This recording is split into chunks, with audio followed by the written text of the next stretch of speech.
Hi friends, இன்றைக்கி highest interest rate கொடுக்குற best banks, கன்சிஸ்டண்ட்டாக நல்ல எஃப்டி இன்ட்ரெஸ்ட் கொடுக்குற பேங்க்ஸ் பார்க்கலாம். ஃபஸ்ட்டு வந்து எஸ்பிஐ ஜென்ரல் சிட்டிசனுக்கு 3.30% 7.05% கொடுக்குறாங்க. சீனியர் சிட்டிசன் எஃப்டி ரேட்ஸ் வந்து 3.50 to 7.37% கொடுக்குறாங்க. Highest interest rate in general வந்து 7.05%. Highest interest rate for senior citizen வந்து 7.35% இருக்குது. அப்ளிகபிள் டென்யூர் பார்த்திங்கன்னா 444 days.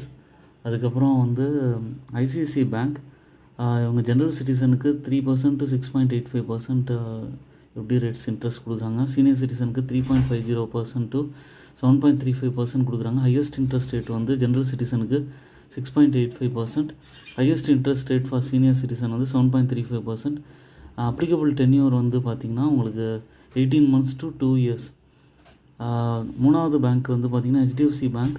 இவங்க ஜென்ரல் சிட்டிசனுக்கு எஃப்டி ரேட்ஸ் வந்து 3% to 6.85% கொடுக்குறாங்க. அதுக்கப்புறம் சீனியர் சிட்டிசன் எஃப்டி ரேட்ஸ் வந்து 3.5% to 7.35%. அதுக்கப்புறம் ஹையஸ்ட் இன்ட்ரெஸ்ட் ரேட் ஜென்ரல் சிட்டிசனுக்கு 6.85%.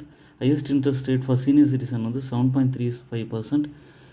டென்யூர் வந்து பார்த்திங்கன்னா 15 months to 21 months வரைக்கும். அதுக்கப்புறம் ஃபோர்த்தாக பேங்க் நீங்கள் பார்க்கக்கூடிய பேங்க் வந்து பார்த்திங்கன்னா மெயினாக Canara bank.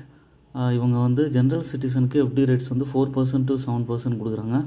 Senior சிட்டிசனுக்கு FD rates வந்து 4% to 7.5% கொடுக்குறாங்க. ஹையஸ்ட் இன்ட்ரெஸ்ட் ரேட் ஜென்ரல் சிட்டிசன்ஸ்க்கு 7% கிடைக்குது. அதுக்கப்புறம் ஹையஸ்ட் இன்ட்ரெஸ்ட் ரேட் சீனியர் சிட்டிசனுக்கு 7.5% கிடைக்குது. இதோட அப்ளிகபிள் டென்யூர் வந்து பார்த்திங்கன்னா 444 days இருக்குது. இப்போ நான் சொன்ன டீட்டெயில்ஸ்லாம் வந்து நீங்கள் அவங்களோட வெப்சைட்ஸில் கூட நீங்கள் செக் பண்ணிவிட்டு உங்களோட டைவர்சிஃபைட் போர்ட்ஃபோலியோவில் அட்லீஸ்ட் ஒரு 5 to 10% வந்து எஃப்டிலையும் ஒதுக்குங்க. அப்போ தான் வந்து உங்களுக்கு வந்து ஸ்டேபிளான ரிட்டர்னும் கிடைக்கும். மற்ற ஸ்டாக்ஸ் மியூச்சுவல் ஃபண்ட்ஸில் இன்வெஸ்ட் பண்ணாலும் எஃப்டியில் இன்வெஸ்ட் பண்ணுறதும் பெட்டர் ஆப்ஷன் தான்.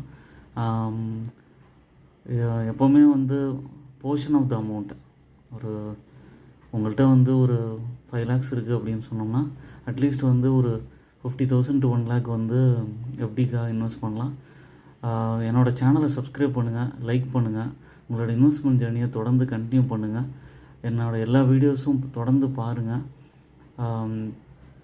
அப்போ தான் வந்து உங்களுக்கு யூஸ்ஃபுல்லான இன்ஃபர்மேஷன் கிடைக்கும். தொடர்ந்து உங்களால் வந்து இந்த இன்ஃபர்மேஷனை வச்சுட்டு இன்வெஸ்ட்மெண்ட்ஸை வந்து பெட்டர் வேலை தொடர்றதுக்கு யூஸ்ஃபுல்லாக இருக்கும். என்னோடய சேனலை சப்ஸ்கிரைப் பண்ணுங்கள், லைக் பண்ணுங்கள், எல்லா வீடியோஸும் தொடர்ந்து பாருங்கள். தேங்க்ஸ் ஃபார் வாட்சிங் மை வீடியோ.